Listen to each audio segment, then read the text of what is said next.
One of the greatest features in ground. No, wait, we've already been through this.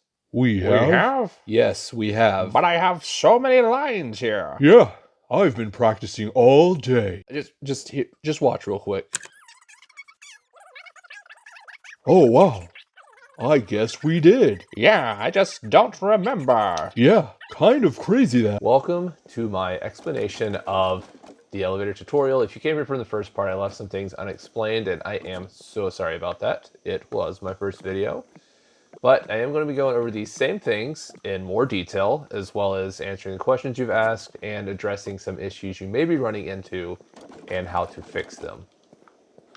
So this is a mechanic that takes advantage of how the utilities collide or clip with the walls or the buildings, as well as a collision with a player. More on that as we go. It is a tight build. It only requires a 1x1 footprint.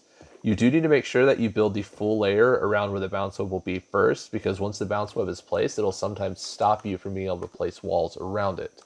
So if you're wanting to build a shaft around where the player will be traveling up, you need to go ahead and get those placed as well, just in case. Now we're going to pick a side of the bounce web to use. It needs to be a side that will trigger just by walking into it. Not every side will do this, as you can see here, but most of them do. I like to use this side though, because it's straight and just has a long point of collision. So we're going to make sure this is the side we're hitting every time on the way up. And also I am doing this not in creative mode this time, just so you can see the build process as we move up. You're going to want to rotate your bounce web for the side that you have chosen to line up with the wall that'll be your elevator. What we need to do is make sure that this stays completely flat, but sticks through the wall just enough for us to catch it. However, if you slowly push it out, there is a point right there where it clips off the edge and thus will angle you away from the wall once you hit it. So what we're going to do is back it up just a little bit until it's flat, and then place it like that.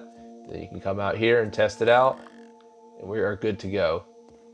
Quick side note, if you're building this on terrain that is not flat or you have scaffolding underneath, you may run into this issue where it says location obstructed. You can simply rotate the bounce web to use a different side, like that, or you can remove the scaffolding underneath it and the scaffolding immediately in front of it. However, if you decide to do it this way, be sure that your structure is still supported so you don't lose your whole build. Also, if you decide to do it this way, you will not be able to place the scaffolding back underneath it in most locations around it. So just keep that in mind. But if you're wanting to replace it with walls, you need to do so before you place the bounce web, because there are locations that, again, will be stopped by the location of the bounce web's placement. The web will bounce you up to 3.5 blocks high. However, I do not recommend you stretching it that far, because it will not consistently boost you up to 3.5 blocks. What's going to happen is you're going to just fall short of the next one above you, fall back down, hit the bounce web below you, and then continue back up. So I find 3 blocks to be perfect. You can do 2 blocks if you're wanting to go for speed. However, any closer than that, and it is really just a waste. So when building up, you got your second layer, then your third layer. You can actually leave these 3 walls off on your second layer for now if you're just wanting to get up there, come back and finish the build later, because those walls aren't really impacted by the placement of the bounce web. So I find it easiest to go ahead and place the floor from here before you block yourself out, so that way it gives you a place to land once you bounce up there and continue moving up to the second layer. I like to place a floor off to the side because it gives me somewhere to place a pallet when I bring it up, and I also like to use the clover roof because it's a cheap material and it won't be the final part of the build, so I can just tear it down. So we're going to grab the pallet, we're going to head back up, and we're going to place this as close to the edge as possible. This ensures that it's close enough to get the materials quicker and keeps it out of the way. If you end up placing it too far this way, it will actually impact how your bounce web is placed. After you have your walls built for the first layer, we're going to place the bounce web the same way as before. Just rotate it until that edge lines up. Then we are slowly going to push it until it clips off. I think it did. I think I missed it. Sometimes it can be very finicky. Yeah, right there. And then we're going to pull it right back. We are going to place it just like that. It's a little easier to see it clipping off the edge on the higher levels than it is on a flat surface. But now you're just going to repeat the same steps from the previous section and then move your way up. Another side note, if you try to use another floor or half floor thinking it'll help to keep the bounce web level easier, after you place it and recycle the floor outside, it's going to also break your bounce web. So just keep that in mind. So here we are, some elevation higher. Some things to keep in mind. Number one, ant armor is great for building because you can carry more planks at a time. Also, you can use the workers comp smoothie with it. That will increase your total to 10. That's double what you can originally carry.